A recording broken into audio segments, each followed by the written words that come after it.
Alors, Darim, le vol d'énergie est très subtil. C'est très facile de te voler ton énergie.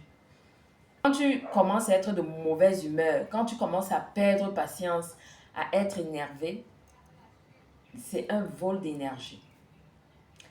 C'est facile de se retrouver en train de perdre son énergie quand on se met en colère facilement.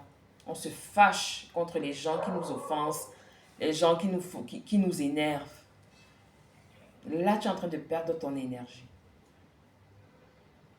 On dit dans la Bible, tu dois être lent à la colère. Lent à la colère. Ne te précipite pas pour être en colère.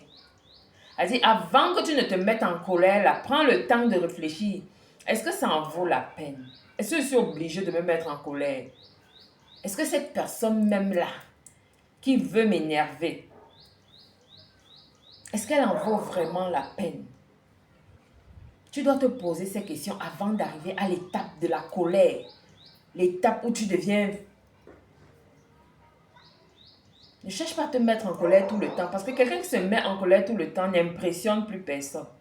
Tu n'impressionnes plus personne. On sait que 1, 2, 3, tu es en colère. 1, 2, 3, tu es en colère. Prends le temps d'analyser. Est-ce que ça vaut la peine? Est-ce que cette personne même en vaut la peine? Non. Elle n'en vaut pas la peine. Pourquoi elle va me mettre en colère? Est-ce que cette situation-ci mérite que je me mette en colère? Analyse la situation.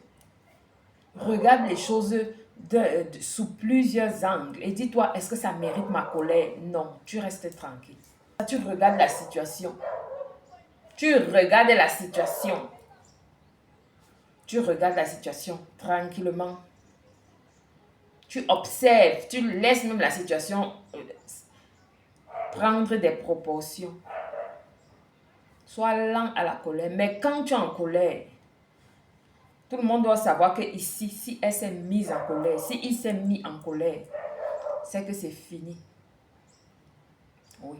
Mais le fait de te mettre en colère tout le temps, ça t'enlève une certaine autorité. Ne te mets pas trop en colère. Ne donne pas aux gens la possibilité de te voir en colère constamment. Non. Les gens doivent dire, mais je ne l'ai jamais vu se fâcher. J'ai jamais vu cette personne se fâcher. Oui. Que le jour où il te voit fâché, qu'il panique, qu'il comprenne que c'est dangereux pour lui quand tu es en colère. Ne te mets pas tout le temps en colère. La Bible dit, sois lent à la colère, sois lent. Doucement, calm down. Calm down. Tu vas garder ton énergie, tu vas utiliser ton énergie pour faire d'autres choses. Tu ne vas pas te fâcher tout le temps. 1, 2, 3, tu t'es fâché. 1, 2, 3, tu t'es fâché.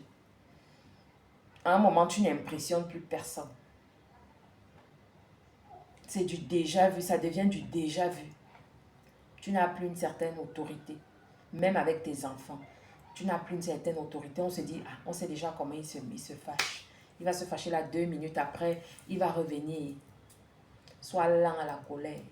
Ça te donne une autorité, ça te donne une puissance. Ne te fâche pas trop. Tu peux être même énervé, mais tu n'es pas en colère. C'est comme ça.